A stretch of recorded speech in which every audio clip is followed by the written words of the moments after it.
Entonces no voy a hacer demasiado énfasis, espero, en términos científicos. Voy a tratar de hacerla de la forma menos eh, entendible, eh, pero pues hay bastantes cosas que van a quedar en el tintero porque es un campo pues enorme.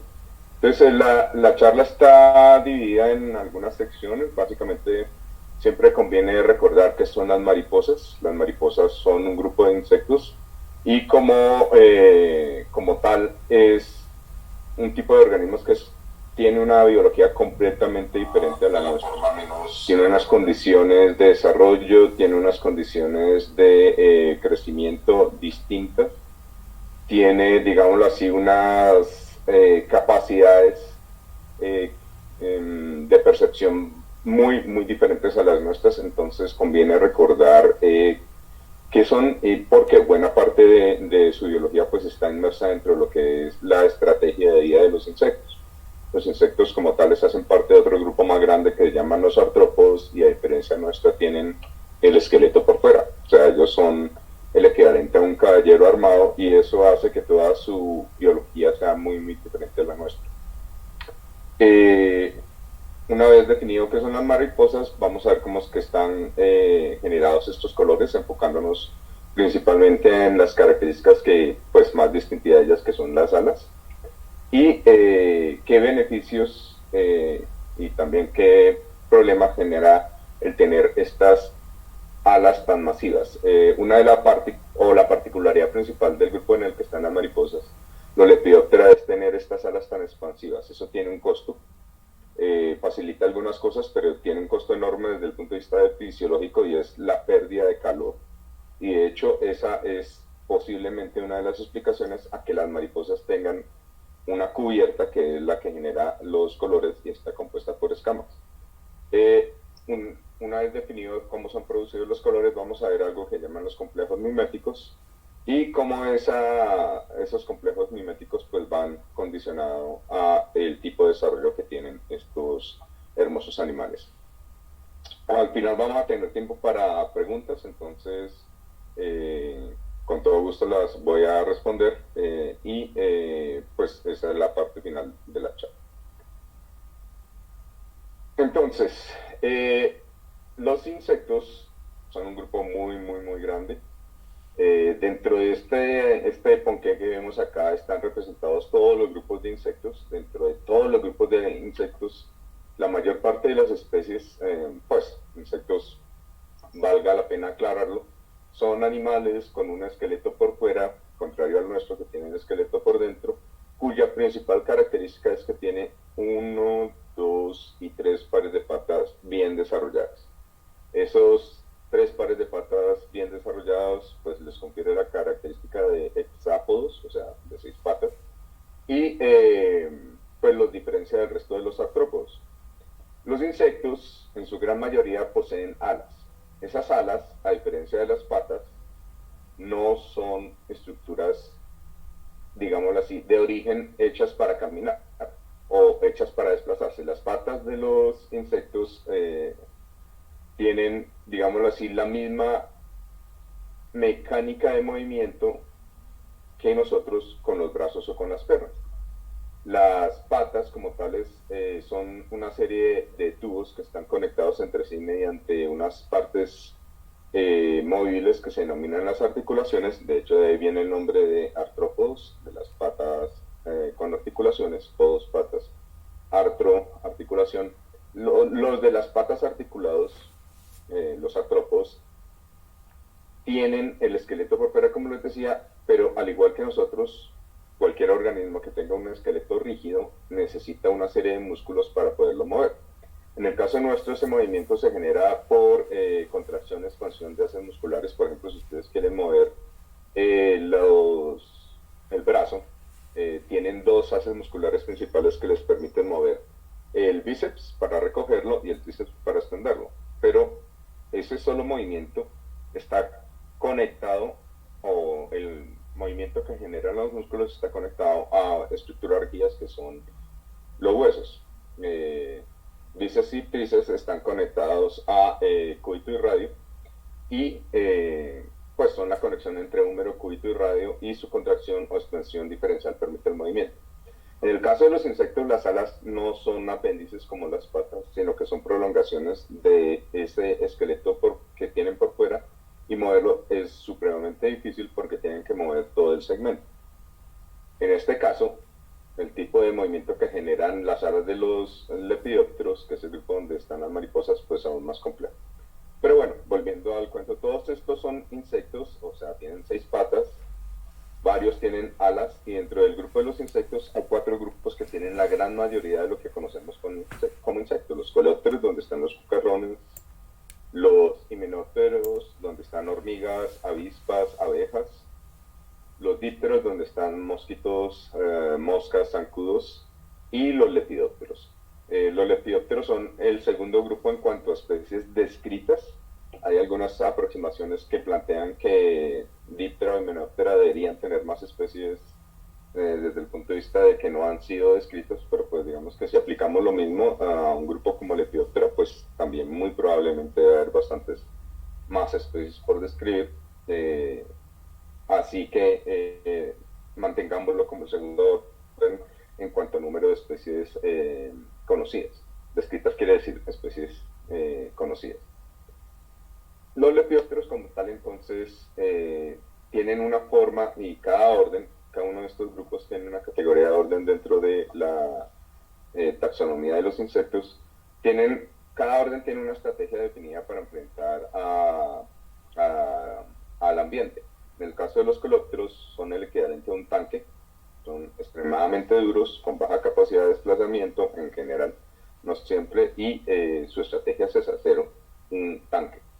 Las hormigas, avispas, abejas tienen como una combinación de un cuerpo muy duro con una parte posterior generalmente muy móvil, y son, no en vano, esbeltas, fuertes y en general cazadoras. Los coleópteros son de todo.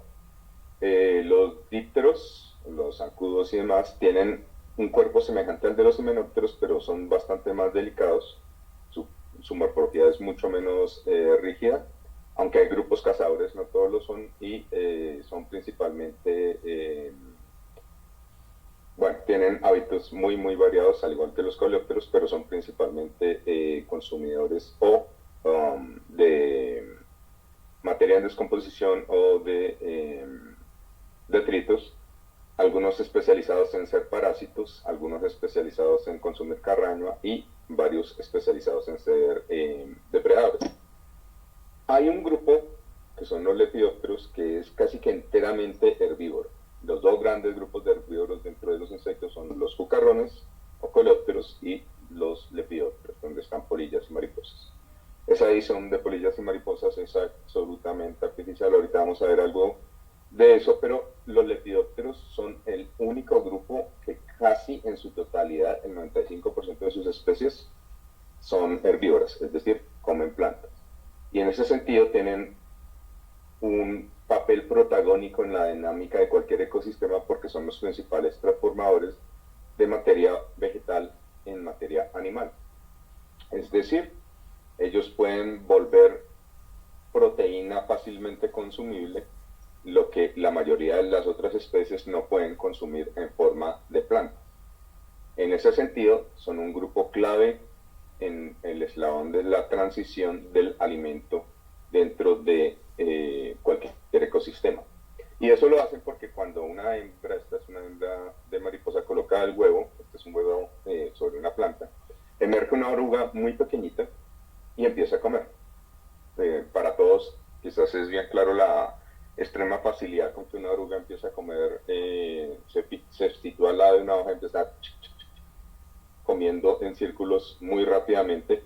Así lo hace porque la idea es que transformarse desde un organismo muy pequeño que emerge del huevo, donde está básicamente empaquetado, a lo que va a ser finalmente la mariposa. Y en el caso de este tipo de insectos, de los lepidópteros, algo que olvidé decir, al igual que estos otros tres, hay más, pero digamos estos otros tres grupos están dentro de lo que en el colegio clasificábamos como metamorfosis completa, es decir, tienen huevo, larva, pupa Esa larva es realmente el principal estado de vida de cualquier insecto holometablo, de la gigantesca mayoría. Digámoslo así que si tomásemos el periodo total de vida desde que emerge el huevo hasta que muere una mariposa, si lo estableciésemos en 100 días, como un número cualquiera, el 80 a 70 de estos días estarían en estado de larva, es decir, la gran mayoría de la vida del animal está en estado de larva. Es decir, para un ecosistema lo importante es el gusano, la oruga de la mariposa. El adulto, como tal, pues es simplemente una fase que está especializada en dispersar los huevos, y la transición entre larva pequeña a adulto es supremamente costosa en cuanto a número de vidas para cualquier insecto, pero en especial para un lepidóptero. Por lo que les comento, pues son los que principalmente consumen plantas. Así que estos animales son el principal alimento de la gran mayoría de otros animales. Son muy importantes en este sentido, al igual que otras larvas de grupos de insectos. Pero esa es la primera de las anotaciones que hay que tener en cuenta. El mayor tiempo del periodo de vida de una mariposa no lo hace como mariposa, lo hace como gusano. La mayor parte de los huevos que emergen o de los huevos que coloca una mariposa hembra se pierden, se los come alguien. Después los que emergen y logran formar larvas también son en general comidos. Así de que lo que pasa a pupa, que esas sí tienen muy baja tasa de consumo, y adultos que tienen una menor tasa de consumo también, pues son los sobrevivientes. Así de que es un proceso, el desarrollo o la transición desde huevo hasta adulto en una mariposa es un proceso supremamente riesgoso, con una baja probabilidad de éxito. Se calcula que de 100 huevos que coloca una hembra, 2 o 3 lograrán llegar a adulto. Y no necesariamente van a poder colocar sus huevos. Es decir, esos adultos no necesariamente van a terminar siendo aptos o van a generar crías para la siguiente generación. Entonces es un proceso riesgoso y es universal para los insectos. Los lepidópteros entonces se caracterizan principalmente por esto que podemos ver acá, que es que las alas están cubiertas por una serie pequeña de escamas, y el cuerpo. Esa en realidad es, aunque tienen muchísimas otras características, esta es realmente la única que es fácilmente visible y que se puede entender sin tener un conocimiento detallado de la morfología de estos animales. La otra, generalmente definida como característica de Lepidoptera, no es universal. Es esta, se llama la probóscide o la espirotrompa. La espirotrompa son dos medios tubos unidos. Acá vemos una en un organismo. Esta es una fotografía coloreada. Son dos medios tubos que son lo que queda del aparato bucal que está extremadamente modificado en los adultos de lepidópteros. Sin embargo, aunque la gran mayoría de los lepidópteros tienen este tipo de aparato bucal, no todos lo tienen, y a mí me gusta mucho colocar esta foto precisamente por eso, porque acá, si ustedes ven, no hay probóscide, y no hay probóscide porque este lepidóptero tiene mandíbulas y puede morder y puede masticar polen y esporas, que es lo que realmente consumen. Es un animal muy pequeño, es un lepidóptero pues entre comillas primitivo, pues lleva casi 200 millones de años, así que no es que sea tan mala esta morfología. No necesariamente pues deben tener esa espirotrompa. Entonces, aunque el 99.95% de las especies de lepidópteros tienen probóscide, no todos lo tienen. Y dentro de los lepidópteros, pues hay muchos tipos de lepidópteros. Uno de ellos están clasificados dentro de una superfamilia. Ahorita les explico un poquito más este rango taxonómico. Se llama la superfamilia Papilionoidea, y todos los que están en Papilionoidea son los que nosotros llamamos mariposas. Aunque hay una fuerte pelea etimológica, actualmente mariposa es un término que en español se considera que se originó de la Santa María ceposa, y tiene que ver con la característica grácil del vuelo de las mariposas, que cuando van a posarse sobre una flor, pues lo hacen de manera delicada. Son diurnas, en general son bonitas, y eso pues las hace dignas de una palabra pues que en realidad es hermosa, ¿no? La Santa María de José. Y diferencian pues de la que comúnmente se denominan polillas, porque pues estas no son tan gráciles en su vuelo, aunque haya excepciones para los dos lados. Ni todas las mariposas son tan gráciles, ni todas las polillas son tan toscas en sus procesos de vuelo. Pero pues digámoslo así, las mariposas como tal estarían dentro de una superfamilia que se llama Papilionoidea. Las mariposas y los lepidópteros en general han estado dentro de un grupo que por su belleza ha sido tratado por muchas personas que no necesariamente son científicos, entonces persisten varios vicios dentro de su clasificación. Coloco esto, yo sé que es de primaria, pero pues realmente me parece un cuadro muy adecuado para distinguir una cosa que es filogenia. Si usted hace parte de una filogenia, los que más se parecen a usted son sus hermanos. Y con sus hermanos ustedes comparten sus padres. Después de sus hermanos, lo más parecido a usted son sus primos, y con sus primos usted comparte sus abuelos. Después de sus primos segundos serían los que más se parecen, y con ellos comparte sus bisabuelos. Más o menos eso es un árbol genealógico. Una filogenia es un árbol genealógico, pero donde los organismos que están en el fondo son grupos completos de organismos, y digamos si usted está acá, lo que serían sus hermanos serían los otros mamíferos, y compartiría con ellos el ancestro común, o sea, el papá o la mamá, entre comillas, o el grupo padre o el grupo progenitor de todo lo que ahorita llamamos mamíferos. Es un grupo grande de organismos, y pues en la medida en que más se acerque usted, pues compartirá eslabones cada vez más, o ancestros cada vez más cercanos a lo que es usted. Desde este punto de vista, pues los grupos están emparentados, y en la medida en que están más alejados de usted, pues se parecen menos. Usted comparte un ancestro común con todos los animales que tienen 4 patas y columna vertebral, es decir, los anfibios y los mamíferos tienen un primogénito, un grupo de origen equivalente, y este a su vez es compartido con, digámoslo así, nosotros somos un grupo particular de peces que logró colonizar tierra, y nuestros ancestros en sí eran peces, y pues tienen esa relación con los peces como tales. Desde este punto de vista, este es el árbol filogenético de los lepidópteros, o sea, de los insectos que tienen alas expansivas cubiertas por escamas, entre otras muchas cosas.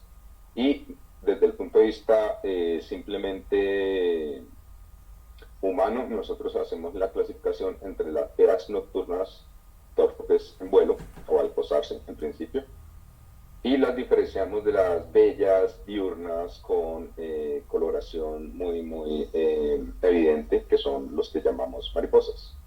Sin embargo, desde este punto de vista, todas las polillas están dentro del lepidóptero, o más bien, todos los lepidópteros son polillas.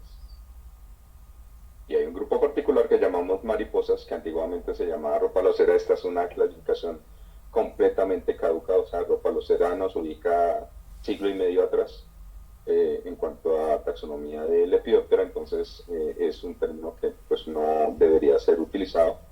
Y como les decía, los lepidóptera, por esa dualidad de ser bonitos, pero al tiempo de tener gusanos que comen plantas, pues realmente los lepidópteros son nuestro principal problema en cultivos, entre otros insectos, pero entre lepidópteros y coleópteros tenemos los principales organismos plaga dentro de los cultivos de los humanos. Entonces tenemos otra versión de estos, y es como insectos plaga.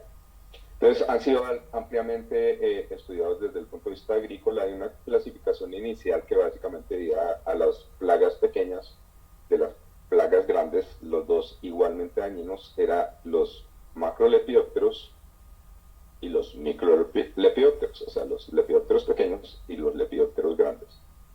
Las mariposas, obviamente, Actualmente no están dentro de Microlepidoptera en esa clasificación inicial. Sin embargo, trabajos recientes ubican a las mariposas afuera de los grupos grandes. Acá tenemos la clasificación tradicional que ubica dentro de Macrolepidoptera a todos los lepidópteros grandes, incluidos los noctuidos.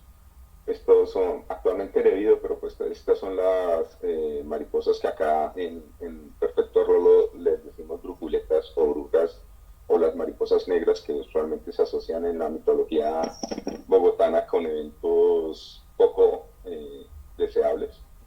Están acá, los Gemetrioidea son los gusanitos que caminan como si fueran el típico gusano que conecta patas traseras con las patas de adelante cerca de la cabeza, es un geometrio. Y dentro de este grupo, entre otros muchos, están las mariposas. Sin embargo, los trabajos actuales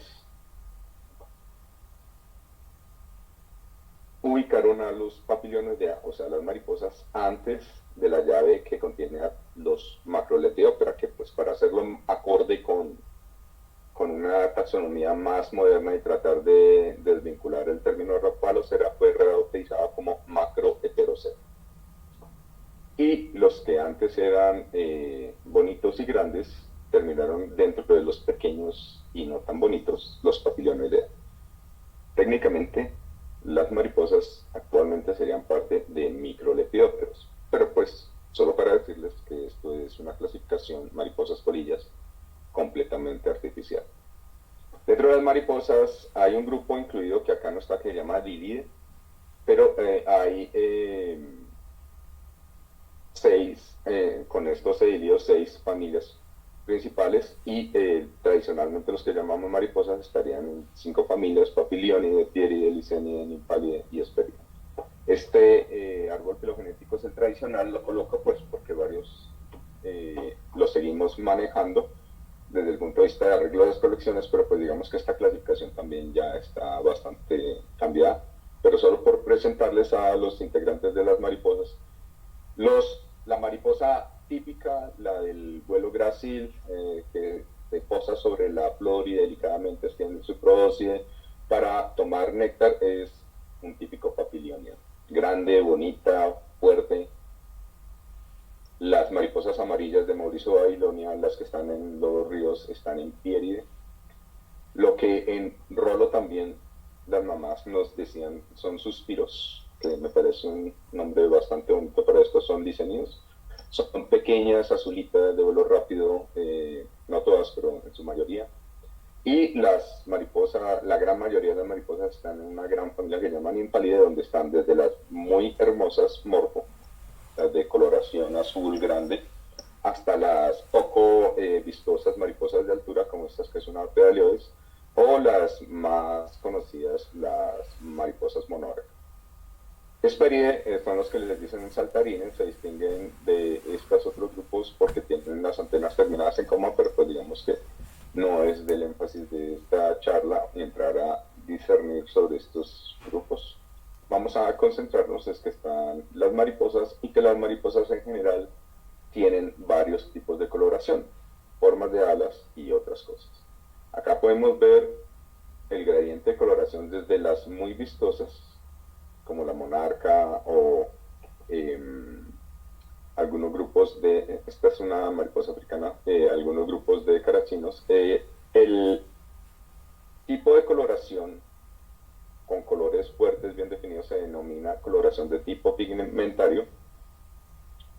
Estos colores metálicos son producidos por difracción de la luz y se definen como colores estructurales. Todos estos colores metálicos son de tipo estructural. El negro es en principio un color pigmentario, pero ahorita vamos a ver que hay diferentes tipos de negro. Este negro como tal también es generado en parte por el manejo de la luz, ese negro absoluto. Y usualmente estas mariposas que tienen ese negro absoluto contrastan colores metálicos sobre ese fondo negro. Ese negro tiene una gran incidencia, ahorita lo vamos a ver, bueno, junto con otras cosas, en la selección sexual. Los colores pigmentarios, como los de los pieridos, o estos que les está comentando acá ya son porque dentro de las escamas de la mariposa pues se depositan los pigmentos. Y eso pues es básicamente lo que va a ser el grueso de esta presentación. Pues las mariposas simplemente son espectaculares. A mí me encanta esta foto precisamente por el contraste de lo que una investigadora norteamericana en primates, Sarah Deffler, me comentaba que para ella la mejor expresión del bosque tropical americano, porque es que es una particularidad del bosque tropical americano, era ver a una de estas mariposas azules grandes, las morfo, volando y contrastando chispazos azules sobre el fondo verde. Y es típico, y eso es algo bien interesante. Los patrones de colores de las mariposas varían por regiones, no son los mismos. Un bosque tropical americano se distingue por sus morfos. Un bosque tropical africano se distingue por las acreas, otro tipo de mariposas. Y los ornitóptera y no, mariposas relacionadas que no son así, no son azules, son incluso más grandes que las morfo, pero no son con este tipo de coloración, son las que distinguen el trópico asiático. Entonces es bien interesante esto. Acá vemos pues el contraste entre Morphositis y el Sune, y el color típicamente pigmentario contra el color típicamente físico por refracción de la luz, el color de tipo estructural. En cualquiera de los dos casos, la generación del color es dado por escamas. Escamas que pueden estar pigmentados, como en el caso de la monarca, o que pueden ser prismas, como en el caso de estos colores de tipo tornado salado, que son también escamas, pero sin esa adición de pigmentos dentro de su estructura. Las escamas como tales pues son estructuras aparentemente simples, pero son supremamente complejas. Son pelos modificados, se llaman macrotriquios desde el punto de vista técnico. Las hay de muchísimas formas, no solamente su función es producir color, también pueden producir feromonas o ser dispersores de feromonas, pero pues vamos a concentrarnos principalmente en la labor de producción de color. Las escamas están imbrincadas dentro de la membrana alar de la mariposa, o sea, el ala como tal, como si fueran tejas en un tejado. Y cada una de estas escamitas, como les decía, pues es supremamente compleja desde el punto de vista estructural. Esta es una escama, un acercamiento a una de estas, un acercamiento a cada una de estas regiones que se ven acá, en lo que se ve.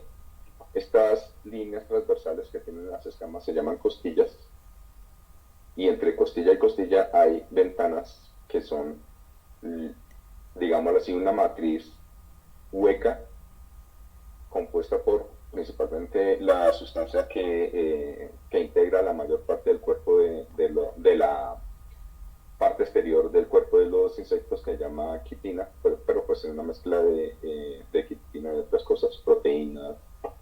Pero la parte importante es que dentro de esta matriz, que es acolora, están imbrincados los gránulos de pigmento. Una escama translúcida no tiene estos gránulos de pigmento, pero sí tiene igual las costillas que integran a las lámelas, y las ventanas que les comentaba permiten la visualización de los pigmentos. Esta es, digámoslo así, la estructura típica de una escama de tipo pigmentario. Las escamas de tipo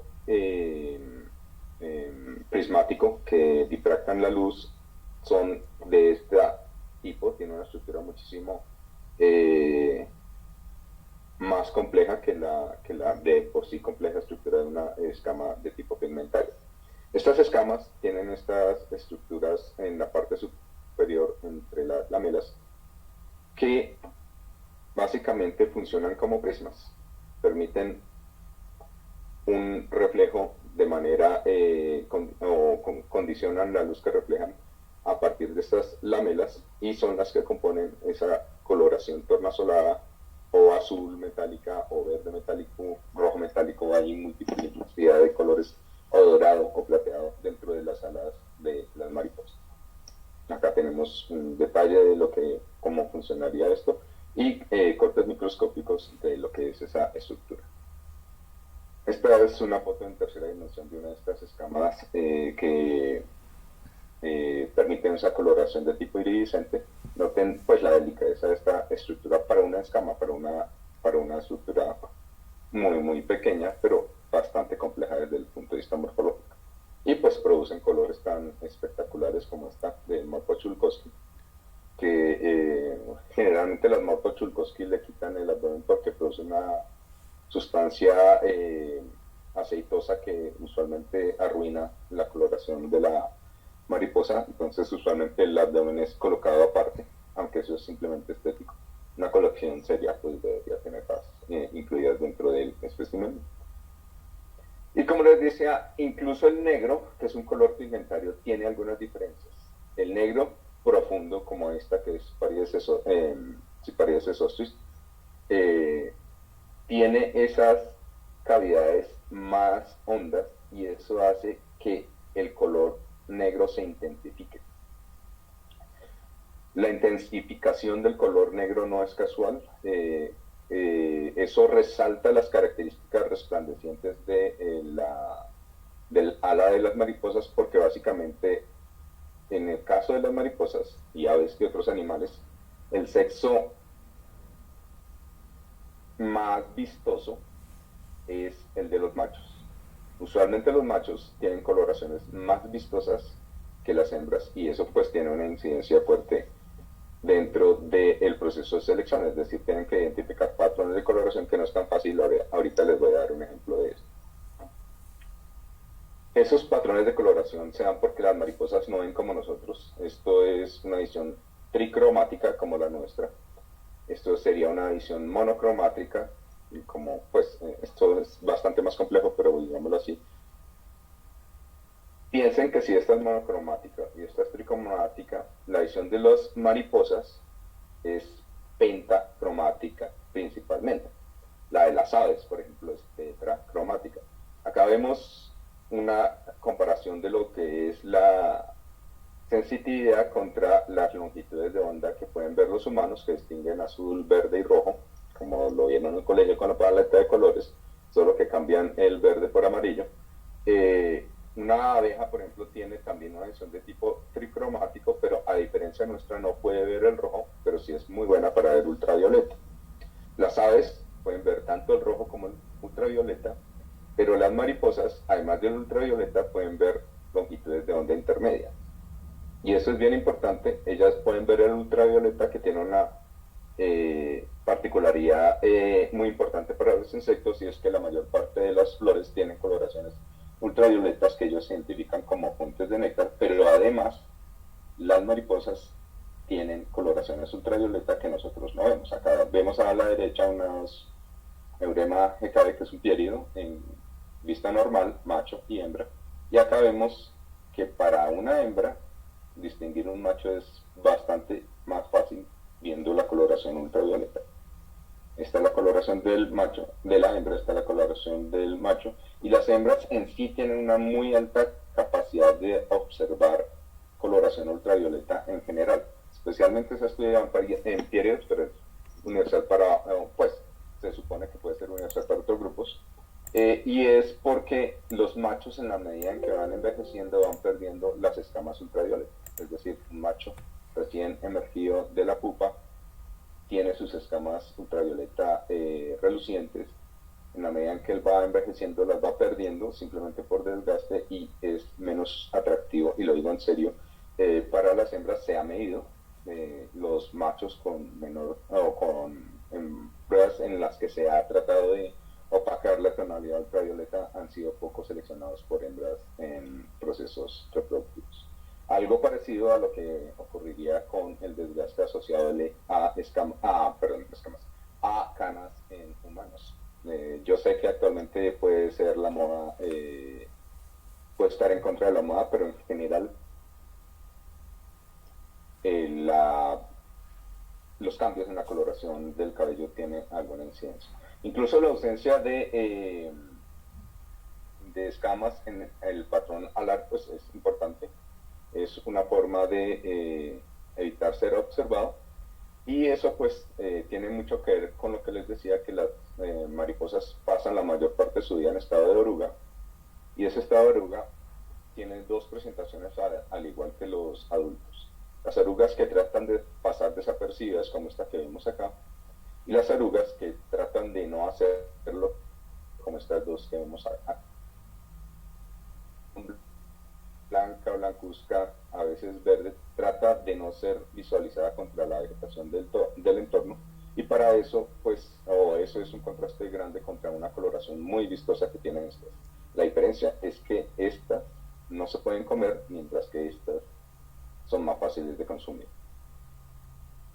Esto, pues básicamente porque las larvas, especialmente, pero también los adultos, tienen muchísimos enemigos. Como les decía, este es el grupo que todos comen porque son los que comen principalmente plantas. Pero los comen desde estado de huevo. Acá vemos unas pequeñas avispitas parasitoides que están atacando diferentes huevos de lepidópteros. Estas son pupas de otras avispas que están atacando, pues que ya básicamente se consumieron esta larva del limacóido.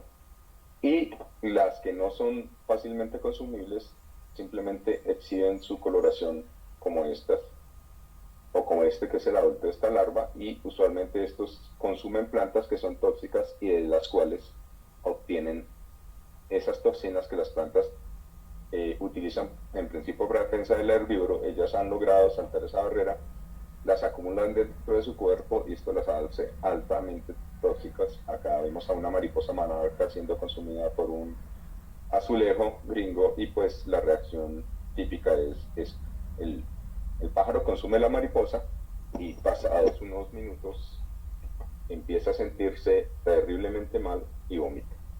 Es el equivalente a cuando usted se come comida en descomposición, le empieza a doler el estómago, le empieza a doler todo, se vomita, y pues básicamente usted recuerda muy bien dónde compró ese producto y por allá no va a volver jamás.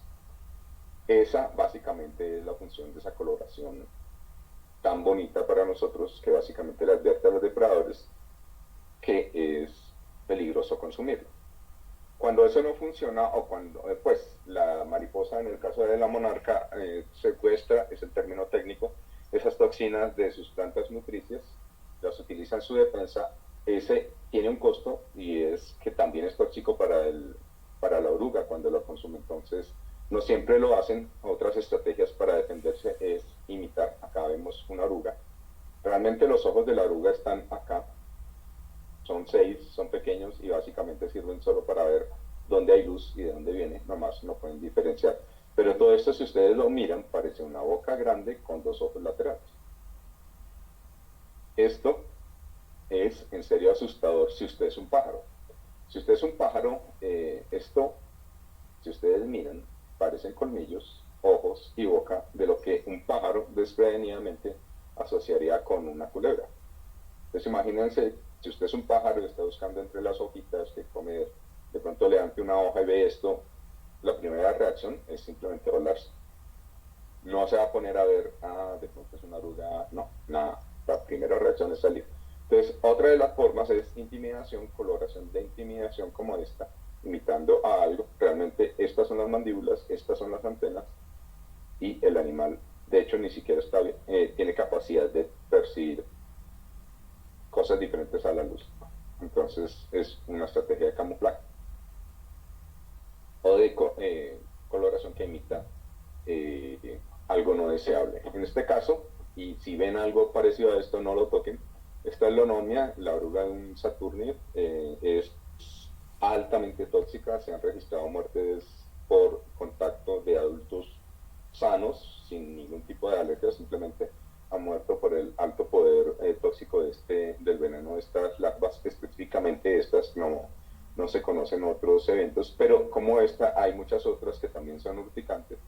Casi siempre las larvas que tienen estas estructuras, que se llaman scolis, son urticantes, pero no todas. Hay gusanos que no tienen scolis urticantes, pero imitan el factor protector que les beneficia el que alguien haya ya tocado algo como esto y haya pasado un muy mal rato.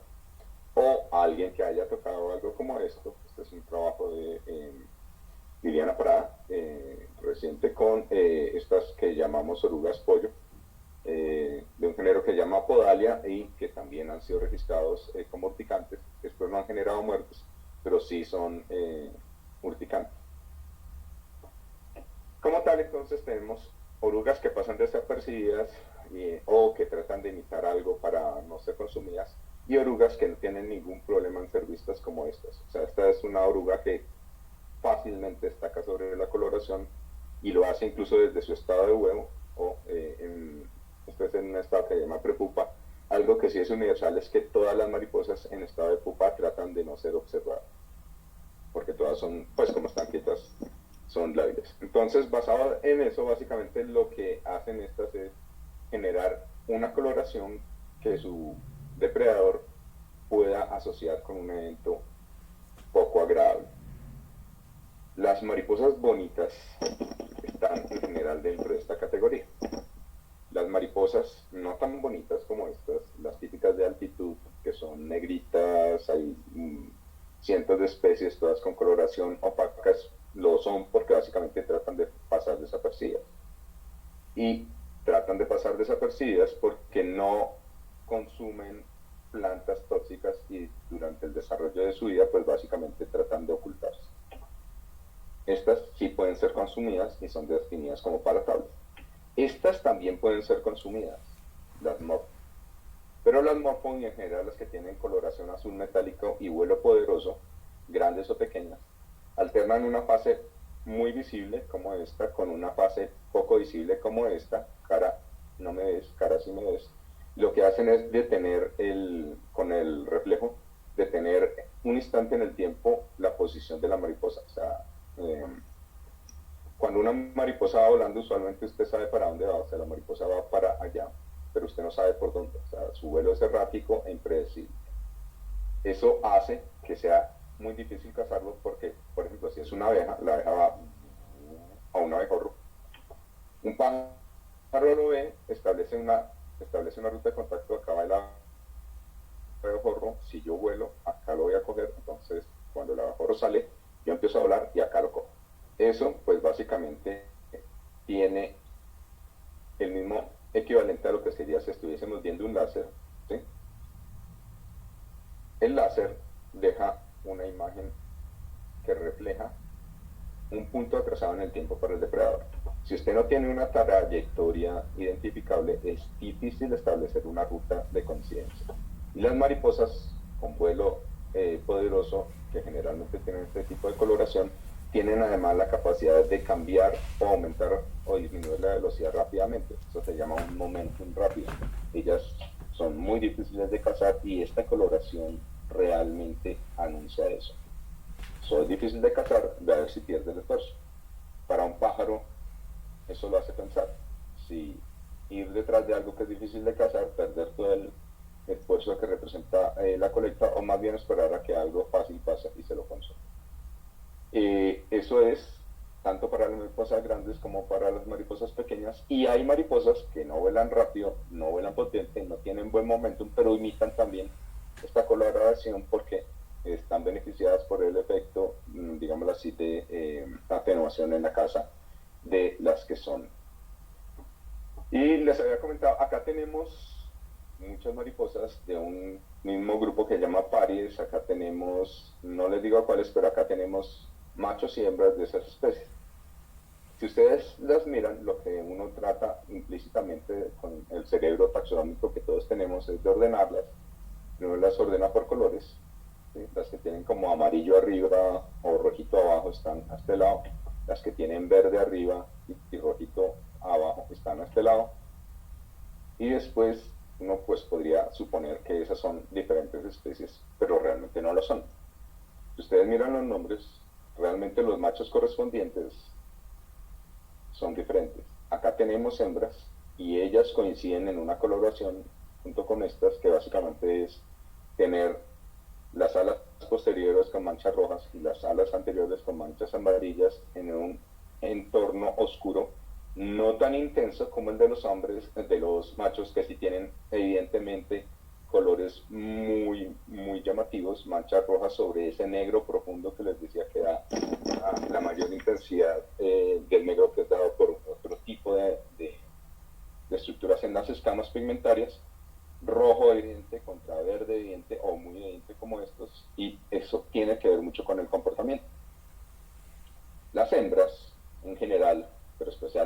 este género Paraparides son típicas del interior del bosque.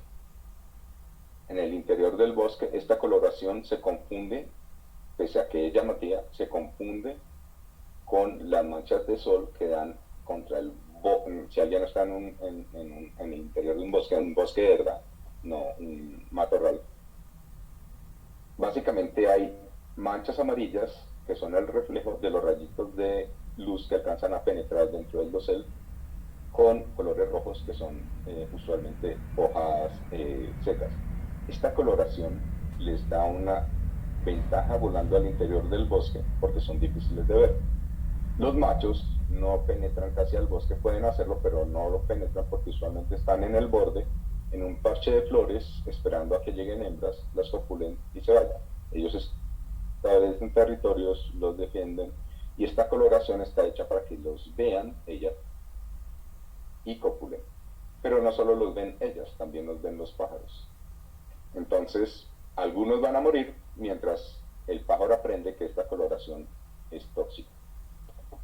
Esto se llama un anillo mimético mulleriano porque estas diferentes especies, Parias eneas, Eurymedea, Spilrenia y Sesostris, coinciden en una coloración pues, relativamente uniforme junto con estas otras también, para facilitar el aprendizaje dentro de la especie y dentro de los pájaros que las consumen, y todas las especies son en efecto tóxicas. Este es un anillo que es diferente a este en el que coinciden las hembras porque están sometidas a otro tipo de selección. Esos anillos miméticos se definen como mullerianos y pues básicamente de la misma larva, si es hembra definirá un tipo de coloración, si es macho definirá otro. También existen anillos de tipo batesiano, en el que la coloración poco deseable. Acá teníamos la oruga que les había comentado resalta sobre el fondo verde, el adulto correspondiente, y acá tenemos estos que son comprobadamente tóxicos. Y este con seguridad no es tóxico por el tipo de alimentación que tiene, simplemente están utilizando esta coloración, el factor protectivo de esta coloración sobre ellos. Estos son miméticos de tipo batesiano. No tienen la característica negativa, pero imitan la coloración para protegerse con él.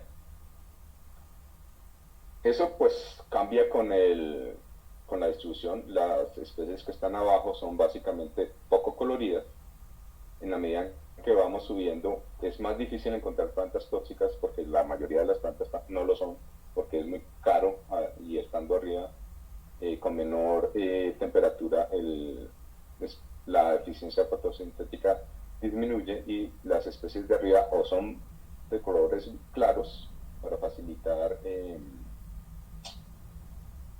funcionan como un espejo, colocan las alas entreabiertas y calientan el centro reflejando la luz, o son uniformemente oscuras para facilitar ese calentamiento, mientras que las de abajo pues son principalmente más coloridas.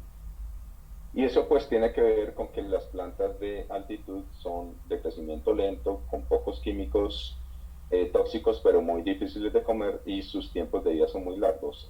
A mí me encanta colocar esta diapositiva de un trabajo de Montero y Ortiz de 2013, porque esta mariposa se demora casi un año desde huevo hasta el adulto, y es uno de los ciclos de vida más largos, pero es algo no tan exagerado, pero es algo generalizado en las especies de altitud.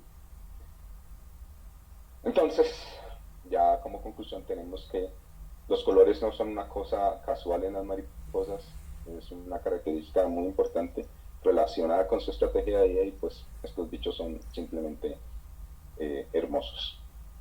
Y pues bueno, todo esto hace parte del trabajo que hacemos con el laboratorio de entomología desde los viejos y múltiples generaciones de entomólogos que han salido del laboratorio. Gracias. Y lamento me pasé bastante tiempo. Bueno, Giovanni, no, encantados nosotros de tenerte aquí, muchas gracias, de verdad que entendemos ahora los que no somos biólogos, nos acercamos a ese porqué de esa diversidad de colores y de formas en las mariposas. Entonces, muchas gracias. Mientras vamos a unas preguntas, yo quería que nos contaras, así de manera breve, cómo llegas tú a estudiar este grupo y por qué llegaste, digamos, empezaste seguramente en tu pregrado todavía no con esa idea o desde siempre tuviste ese acercamiento con las mariposas.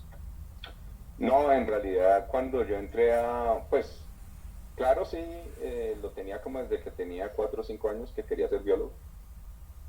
Eh, Mi mamá, no sé por qué, pero siempre a ella también le gustaba mucho la naturaleza, los bichos, y ella me inculcó ese amor por la naturaleza. Pero yo creo que a todos cuando llegamos al colegio ya empiezan a pensar, bueno, cuando va a salir del colegio, pero biólogo y el trabajo y otras cosas, entonces me empecé a atentar por la economía, pero finalmente dije, no, pues toda la vida pensando en ser biólogo, pues qué carajo, vamos a hacerlo. Yo quería trabajar en aves, cuando yo quería salvar el cóndor, cuando entré a la universidad. Cuando entré a la universidad me enteré que ya había alguien salvando, entonces dije, ya, me robaron el trabajo y casualmente yo ingresé casi que antes de empezar a clases en la nacional, cuando entré aplazaron semestre justo. Entonces entré primero a hacer deportes y en el club de artes marciales en el que estaba, el profesor era entomólogo, Germán Villamizar, que infortunadamente murió hace poco. Y él me dijo, para pasar el tiempo, porque no, mire, yo quiero armar un grupo de insectos y pues me metí, empecé a darme cuenta de las ventajas. Una de las ventajas grandes es que usted puede hacer análisis numéricos robustos, puede trabajarlos en el laboratorio, los puede coger, o sea, es dramático estar, por ejemplo, detrás de un mamífero y que tu muestreo sean 3 muestras coprológicas después de 6 meses de trabajo. Entonces dije, no, esto es lo mío, y terminé trabajando en insectos. Bueno, me gusta mucho eh, preguntar un poco ese aspecto porque como tú lo dijiste al principio, nuestra charla está dirigida pues, digamos que a todo tipo de público y este tipo de experiencias creo que también inspira a los que llegan aquí a conocer, pues que les llama la atención y quieren saber un poco más sobre estos animales. Tenemos aquí una pregunta, Giovanni, y nos dicen aquí, ¿existen larvas comestibles para los seres humanos? Sí, sí, hay bastantes, sobre todo las comunidades indígenas amazónicas utilizan muchísimo las orugas de Morfo, ¿no? Pero Morfo tiene un grupo muy parecido que se llama Brasolius. No son como estas, este es un grupo que se llama Terifino, pero son orugas como de este tipo, son en el caso de Caligo y Opsifanes pueden alcanzar tamaños importantes y son realmente consumidas mmm, por varios grupos indígenas. Son una fuente importante de lípidos y proteína. Los insectos en general tienen proteína más fácilmente asimilable para nosotros, entonces pues sí, sí hay, y sobre todo géneros como Caligo, Psifanes pueden ser consumidas por humanos. Es simplemente superar la versión, pero sí, sí hay. Listo. Me preguntan aquí un poco relacionada con esto. Dice, entre los efectos secundarios de consumir una de estas, me imagino que se refieren a las que son tóxicas. ¿Es posible que, es decir, producen algún tipo de efecto narcótico? No, no, Son tóxicas. sí, bueno, habría que ver, pero no, no creo, o sea, no, Me imagino no, que la pregunta va enfocada si se utiliza, digamos, o si lo han utilizado también en culturas de pronto antiguas como para este tipo de rituales. es probable, pero realmente yo a mi conocimiento no alcanzaría para contestar esa pregunta. Sí hay otros organismos que son utilizados, pero no,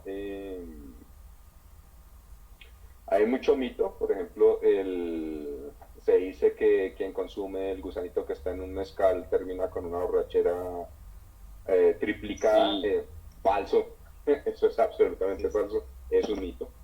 Eh, pero pues sí, sí realmente no tengo evidencia científica de que algunas, pues científicas, o sea, hay muchas cosas que quedan en el mito, de que sean utilizadas como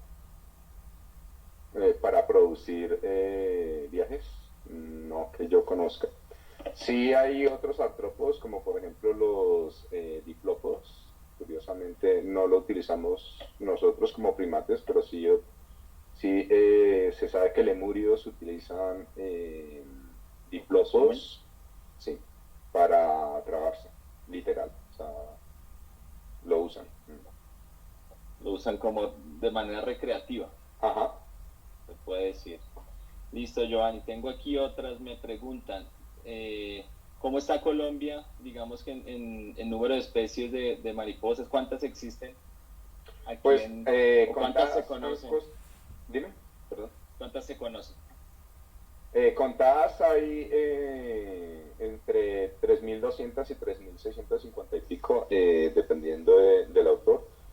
El 3.650 y pico incluye subespecies y especies, entonces pues sería más cercana a contadas el de las 3.200, pero los cálculos estarían entre 4.000 especies o más de mariposas para el país. Esa es una labor que debemos continuar. Realmente no sabemos ni siquiera cuántas especies hay, pero con seguridad seríamos el primer o segundo país con mayor número de especies de mariposas. Importante, importante ese dato porque creo que pues es el momento de seguir reconociendo a Colombia como un país megadiverso y este es otro de los grupos en los que somos nosotros muy representativos. Acá hay Una otro que, aclaración, incluso con ese 3.200 seríamos entre el segundo y el tercer país con mayor número de especies de mariposas después de Brasil y Perú, pero pues Perú tiene un sesgo fuerte dado que quien hace los listados es peruano, pero pues hay ahí ok, pero ahí mayor estamos trabajo nosotros obviamente, sí. adelante. Mm. Listo. Me dicen aquí, ¿se puede identificar una mariposa diurna o nocturna solamente por el color y la forma de su oruga? No, como les decía, es una clasificación completamente artificial y digamos que las mariposas son un tipo particular de polillas, desde ese punto de vista. Entonces, no, hay mariposas no, pues crepusculares o con actividad durante las primeras horas de la noche. Muy pocas, pero las hay, que sería una de las características. Y hay muchas polillas que son diurnas. Entonces, no es una forma de clasificación. No se podría en realidad. Se pueden diferenciar, pero pues no sería desde el punto de vista sistemático características morfológicas que pudiesen ser empleadas para eso.